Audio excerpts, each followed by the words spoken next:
Hello everyone welcome to Sudarshan tutorial. आज big news आसिला युक्त 2 पास आउट स्टूडेंट जो माने मेधावी एवं लैपटॉप पाइबा योग्य से खुशी खबर। Stream and category wise allocation of number आमर आर्ट्स रे 31 स्टूडेंट, जनरल जो माने आउ एससी स्टूडेंट है 965, एसटी स्टूडेंट है 1335, टोटाल स्टूडेंट है 5400। साइंस रे जनरल स्टूडेंट है 5000, एससी स्टूडेंट है 839, एसटी स्टूडेंट है 1161, टोटाल है 7000।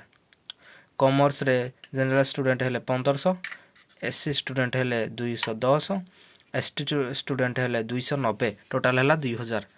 वोकेशनल रे जनरल 100 स्टूडेंट, आउ SC student 42, ST student 58, total है 200। संस्कृत जनरल पिलांकर 300, SC student 42, ST student 58, total है 400।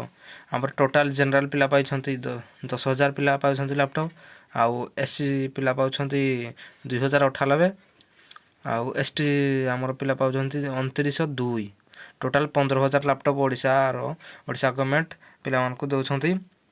जानिछि जदि वीडियोटी आपण पई हेल्पफुल हेदिबा तबे चैनल को लाइक शेयर एंड सब्सक्राइब करिवे एवं अपडेट जानिया पई देखुथांतु सुदर्शन ट्यूटोरियल।